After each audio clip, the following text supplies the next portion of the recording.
seperti biasa, sebelum lanjut video ini lupa untuk subscribe dan juga nyalakan bel notifikasinya ya. Karena kalian tidak akan tertinggal yang masih menarik seputar One Piece hanya di channel Devil No Me. Pastikan sebelum kalian komen, kalian tonton video sampai habis agar tidak ada informasi yang miss dan juga setengah-setengah. Nah, seperti biasa, kita akan mereview One Piece chapter terbaru nih di penutup minggu alias hari Jumat ya, biar yang udah capek-capek kerja semingguan kan mana lagi happy nih awal bulan gajian bosku, bisa sambil dengerin Devil No Me. Nah, ngomong-ngomong karena habis gajian bisa kali ya support channel ini secara langsung dengan join membership seperti para loyalis ini, anjay loyalis, yaitu Miss Baurifan, Fazagani, Ways of Chris dan Dipra yang udah lebih dari setahun, dan ada Yasman yang Fakut Gaming, Harry Daniel, dan Kaden Anjim yang anjim banget nih. Lalu juga buat para bocah Kanazushi baru seperti Mas Fauzi Toyon, dan yang mau lebih dahsyat lagi dengan menjadi Will of D seperti Mas MK The Jack. Lalu juga ada Nams Channel, Ahmad Anwar, Zevana Jetro, Maxwell Keong, dan Putri Kiki yang wadaw banget. Dan buat kalian juga yang mau join bisa langsung klik tombol join di sebelah tombol subscribe. Kalian akan mendapatkan badges berry di sebelah nama kalian ini dan stiker-stiker menarik yang ada. Nah, yuk ikut bergabung bersama para membership Devil No Me. Atau kalau mau cara lain juga, kalian bisa donasi langsung support dengan klik logo thanks di bawah video ini ya. Di mana nanti bakal terlihat nominal kalian di kolom komentar yang siapa ayo yang mau menjadi highlight di video ini. Jadi oke lah, kita langsung saja membahas untuk review chapter ini, di mana chapter 1068 akan berjudul A Genius Dream.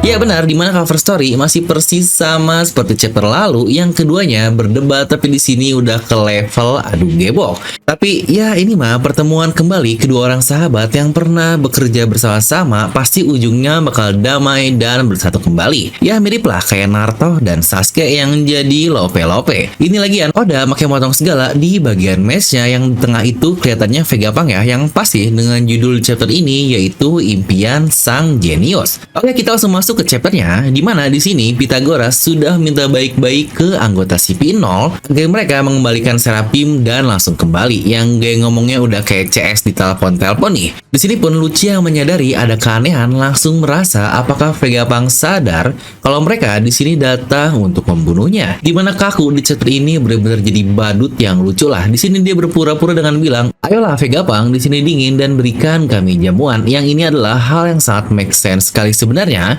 Tapi dijawab juga dengan sangat pintar oleh Vegapunk. Ada game 14 deket gih, udah kalian datang aja ke sana. Dan Lucci pun tiba-tiba bertanya, apa ini dengan Dr. Vegapunk? Saya dengar ada beberapa kehilangan yang terjadi baru-baru ini. Kapal CP5 2 bulan lalu, CP7 sebulan lalu, dan CP8 2 minggu yang lalu. Dan selama 2 bulan terakhir, tidak ada satupun kapal pemerintah yang mengunjungi Egghead ada yang kembali. Apa kau tahu itu kenapa? Yang oke, ini menjadi hal yang sangat menarik sekali. Yang kalau kita lihat dimulai dari 2 bulan yang lalu, berarti di timeline One Piece, 2 bulan lalu ini tepat terjadi setelah Luffy dan kawan-kawannya kembali dari menghilangnya di masa time skip lalu. Dan tahukah apa yang lebih menarik lagi? Di situ Sentomaru bertemu dengan Luffy di awal kembalinya mereka, yang kemungkinan ini akan menjadi suatu info yang sangat penting terkait keputusan Vegapunk terhadap pemerintah dunia. Mungkin banyak yang merasa, lah bang, masa waktu 2 bulan kembalinya Luffy di pasca time skip sih, itu kan udah lama banget. Nah ayo kita akan coba breakdown di bagian analisis nanti ya. Dimana di sini Lilith berkata, apa yang kau coba katakan? Apa kau mengatakan jika kita yang menangkap kapal-kapal Chipperpol tersebut? Lagi-lagi ini hal yang sangat menarik.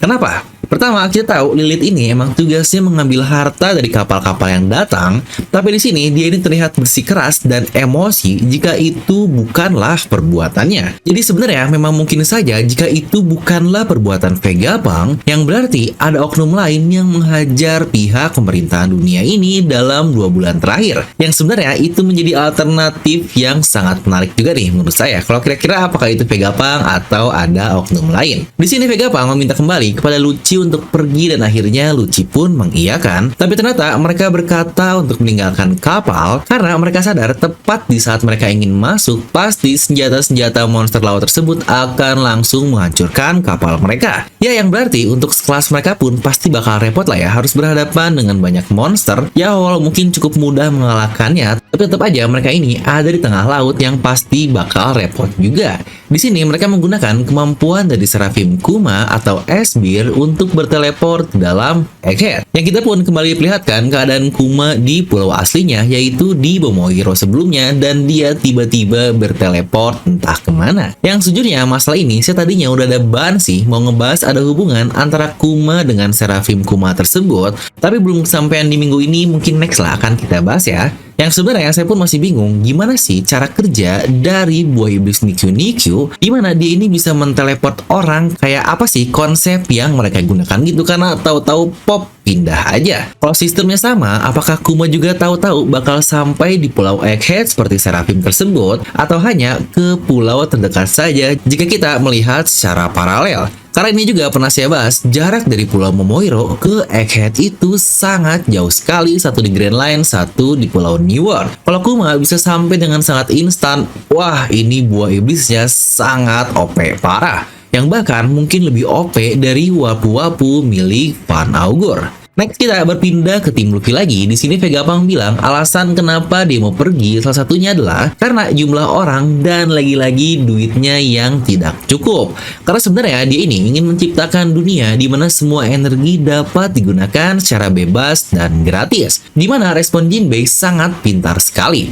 Bukankah resource yang dapat menciptakan energi inilah yang menjadi alasan utama peperangan di dunia ini, yang sebenarnya itu pula terjadi secara langsung di dunia kita. Dan Vegapunk menjawab, benar, walaupun dunia kita dipenuhi dengan berbagai sumber energi, jika aku bisa mengonversinya menjadi sumber yang dapat terlihat, maka tidak akan ada lagi perang di dunia ini.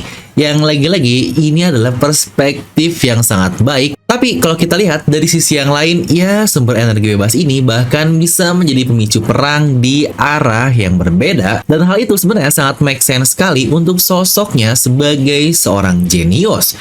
Karena kita juga tahu kan, Vegapunk ini diambil referensinya dari Albert Einstein. Dan kita juga tahu gara-gara formula buatan Einstein lah zaman dahulu di Perang Dunia Kedua, bom atom bisa diciptakan dan berdampak ke bom di Hiroshima dan Nagasaki di Jepang sana. Yang ini kita semua tahu lah ya, karena dipelajari di pelajaran sejarah. Ya emang sih Einstein gak ikut andil secara langsung dalam pembuatan bomnya, tapi penemuan formulanya ini bisa membuat orang-orang pinter lain untuk menyalahgunakannya dan membuatnya menjadi senjata. Yang sejujurnya ini pula yang dapat terjadi di kasus Vegapunk ini. Energi yang dia buat mungkin malah disalahgunakan oleh orang lain.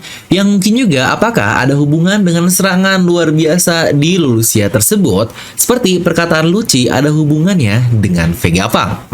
Ini sangat menarik sekali. Dimana yang menarik juga adalah dari jawaban Luffy, di situ dia bilang, saya pikir sesuatu yang dapat membuat semua orang itu sangatlah bagus. Ya walaupun begitu, saya tidak pernah tertarik untuk menjadi seorang pahlawan. Dari sini kelihatan ya, Luffy benar-benar nggak tertarik sama proses pendamaian di seluruh dunia. Bahkan langsung dia skip ke pertanyaan selanjutnya. Karena saya sendiri pun sangat yakin Luffy sendiri tahu nggak ada yang namanya kedamaian dan kesetaraan di dunia ini. Seperti kata-kata Shanks juga lah yang pernah kita lihat. Yang dia peduli hanyalah membuat orang senang, dan mungkin juga itu ada hubungan dengan impian asli dari Luffy kita. Yang hal ini pula pernah saya bahas di satu mega teori yang sangat panjang di video ini jika kalian penasaran, karena ini sangat lengkap sekali lah. Yang di sini Vegapunk menyatakan bahwa alasannya ingin dibunuh karena dia sendiri sadar dia sudah terlalu dalam mencari tahu tentang energi tersebut, terutama dynamic power source yang dapat menghidupkan robot ancient itu. Karena dia sebagai ilmuwan sudah alaminya lah ya, ilmuwan ini biasanya kepo, jadi dia terus cari tahu, terus mendalami, dan ternyata hal tersebut malah masuk ke hal-hal yang dilarang oleh pemerintahan dunia. Dan ngomong-ngomong masalah sumber energi berbeda ini yang dikatakan berkali-kali oleh Vegapunk, saya sebenarnya udah buat teorinya di sini. Jangan-jangan itu adalah cola milik Franky. Karena hanya Franky lah satu-satunya orang di dunia One Piece yang menggunakan cola menjadi sumber energi. Dan ingat, Franky juga pernah membaca blueprint Pluton yang mungkin juga itu adalah sumber energi untuk kapal Pluton dahulu. Dimana di sini terlihat anggota CP0 sudah sampai ke pulau Egghead, dimana Luffy bingung kok CP0 ya, bukan CP9. Ya benar, cuma Luffy yang tidak tahu tentang keberadaan mereka. Karena di Dressrosa pun tidak tahu apa-apa, di Wano Kuni pun gak sempat dikasih tahu apa-apa, cuma tahu-tahu lah dihadang aja pas versus Kaido. Di sini Jinbei bilang biasanya kalau ada CP0 bakal terjadi hal-hal bersejarah yang besar.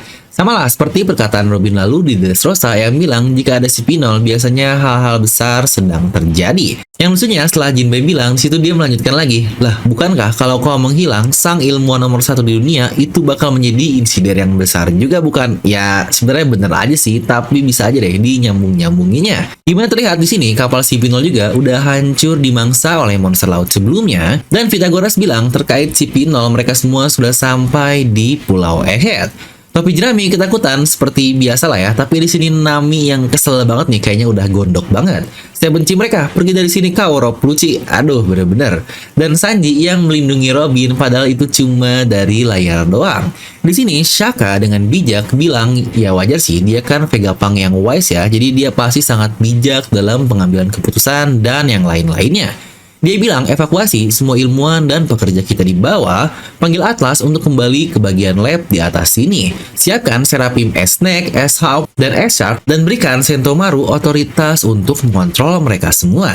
Yang asik nih, lagi-lagi kita bakal ngeliat Seraphim Mihawk alias S-Hawk, Hancock alias S-Snake, dan Jinbei alias S-Shark. Yang menarik nih, gimana ya kira-kira respon Luffy ngeliat Hancock di mode robot tersebut dan Jinbei ngeliat dirinya sendiri? Atau mungkin nanti Zoro ngelihat Mihawk di mode robot? Wah, trio kita nih guys, nomor 4 mah nggak ada. Dan masalah Sentomaru juga, menurut saya ini sangat penting dan menarik sekali yang akan kita bahas di bagian analisis nanti. Dan kembali ke tim Luffy lagi, di sini Vegapunk memastikan lagi, apa aku bisa ikut nggak nih ke kapal kalian? Dan setelah beberes, aku bakal ikut kapalmu. Dan lagi-lagi di sini alasan Luffy mengiyakannya hanya karena Vegapunk ini mempunyai kepala yang aneh saja. Aduh, bener-bener dah kapten kita ini. Gimana peran luar biasa Vegapunk? Sudah jelas menurut saya pasti akan berlanjut terus dong. Dan video tentang seberapa besar Vegapunk kepada Luffy pun sudah pernah saya bahas di video sebelum ini. Di sini Vegapunk meminta Luffy dan yang lainnya untuk membawa Bonnet dan pergi ke lab bagian atas yang pastinya untuk bertemu teman-temannya yang lain juga. Dan yang gilanya di sini ternyata Vegapunk bisa menghilang juga. Dari cara hilangnya ini fix banget gak sih? Kayak Steel Black dari Germa sebelumnya yang aduh anjir ini jadi pasaran banget kemampuan hilang ini. Dari awalnya buah iblis Suke-Suke direplikasi sama kaleng Germa dan direplikasi lagi sama Queen dan sekarang sama Vegapunk. Wah udah gak keren lagi lah kemampuan ngilang ini. Dimana di sini Kaku yang benar-benar menjadi badut sampai awalnya bilang wah tempat ini keren sekali ya. Lalu juga dia bilang kau monster luar angkasa kan? Aku sudah lama ingin melawanmu dan dia dengan semangat menyerangnya menggunakan Rankyaku. Dia pun terbang seenak jidat dan ternyata malah jadi tumbal kena ledakan di atas sana. Aduh. Tapi emang dari dulu Kaku ini orangnya lebih ke asik dan santai sih dibandingkan sisa-sisanya yang serius-serius amat dah hidupnya. Dan yang menarik di sini, Stussy kok dia tahu banget ya tentang Pulau Egghead dan bilang ini serasa nostalgia. Yang berarti udah cukup lama nih dia tahu tentang hal ini. Tapi gila juga ya di sini bisa bikin barrier seperti itu untuk Dr. Vegapunk karena mungkin kalau di serial-serial lain kan gampang lah tinggal bikin Kekai yang magic dan lain-lainnya, tapi untuk di One Piece ini tentu saja kita menggunakan teknologi karena One Piece itu tidak masuk akal tapi akal tetap bisa masuk. Jadi penasaran nih gimana mereka bakal ngelewatin barrier tersebut. Dan ini dia datanglah Atlas yang emang mengawasi daerah bawah tersebut. Shaka pun panik karena dia tahu Lucci dan kawan-kawannya bukan lawan bagi Atlas tersebut dan boom keluarlah Rokuogan, salah satu serangan favorit kita bukan? Bahkan Yaku pun bilang, tanpa ampun ya. Karena di sini Lucci dia langsung berubah ke mode leopardnya dan mengeluarkan serangan terkuatnya. Dan efeknya serangan tersebut merusak sebagian kepala dari Atlas dan itu membuat tubuhnya meledak. Jadi seharusnya untuk Atlas ini kemungkinan gabungan ya karena dia meledak tapi dibilang juga jika dia masih bernafas. Dan inilah Luffy sangat bersemangat menggendong Bonnet untuk terbang ke atas. Tapi tepat Luffy ini berada di tengahnya dan kedua takdir pun harus mempertemukan mereka berdua kembali. Lucci yang kaget dia berkata Mugiwara dan tentu saja Luffy yang kenal dengan memanggil, Pigeon Guy. Waduh. Ternyata setelah digabung, video review dan analisis malah menjadi sangat lama sekali lebih dari 30 menit. Jadi biar kalian juga mendapatkan poin dari video review dan juga analisis dari chapter ini, makanya akan saya pisah ya untuk video review dan video analisis. Dimana video review seperti biasa di hari Jumat dan analisis di hari besoknya. Jadi sekarang kita langsung saja masuk ke pendapat saya seperti biasa. Dan kita langsung masuk ke pendapat saya pribadi. Dan seperti yang kita lihat, beberapa chapter terakhir lebih ke build up ceritanya saja dan bersumber di satu masalah, yaitu sumber energi yang bukan terbarukan ya, tapi terkunokan karena adanya di masa lampau. Yang kayaknya baru chapter depan nih, pacingnya atau tensinya akan meningkat lagi karena Luffy bertemu Lucci, yang menurut saya ini menjadi overall chapter yang cukup menarik ya, walau masih mengulur-ngulur tensi sih. Jadi akan saya beri nilai 8 dari skala 10 saja. Kalau menurut kalian kira-kira berapa nih nilai untuk chapter kali ini? Dan yang penting minggu depan tidak libur ya. Penghujung tahun nih, kira-kira kita bakal dapat apa ya di 3 chapter lagi atau 2 chapter lagi lah setelah chapter 1068 ini, dan biasanya akhir tahun bakal jadi penutup yang cukup oke. Karena kalau ingat 2 tahun terakhir di 2021 aja ditutup dengan Zoro yang mengalahkan King, dan di 2020 ditutup dengan Roger yang sampai ke Pulau Laughtale yang wah gila banget. Kira-kira tahun ini ditutup sama apa lagi ya? Nah, jangan dulu pada cabut nih buat kalian yang suka nanya ini, Bang, mana nih kaos dari Babang Sanjay? Akhirnya ini dia rilis kaos dari orang nomor 4 kita alias Vinsmoke Sanji di mode Diable Jambe dan Jolly Rogernya yang wadaw mantap sekali. Dimana di masa launching ini ada promo harga hanya di 99.000 saja dari harga awal di Rp150.000. Ingat launching ini terbatas ya, hanya untuk 32 orang pertama saja. Karena ingat bounty-nya 1.320.000.000 berry. Untuk pemesanan pun gampang, kalian sudah bisa COD dan ada gratis ongkir juga melalui Tokopedia, Shopee, dan WhatsApp. Mana nih coba fanboy Sanjay jangan mau kalah dong sama desain dari Babang Nyasar yang satunya lagi. Yuk buruan diborong, langsung gaskan sekarang juga. Pemesanan bisa langsung klik link di deskripsi video ya. Jadi aman lah ya untuk Sanji mah, bukan Zoro yang jadi kurirnya jadi nggak akan nyasar. Wadaw. Nah jadi itu untuk video kali ini, kalian bisa langsung tuliskan pendapat kalian di kolom komentar di bawah. Dan seperti biasa, semoga kalian terhibur dengan video ini. Like aja kalian suka, dislike aja kalau nggak suka, jangan lupa untuk subscribe dan juga share ke teman kalian. Gue Devil pamit, and I'll see you guys next time.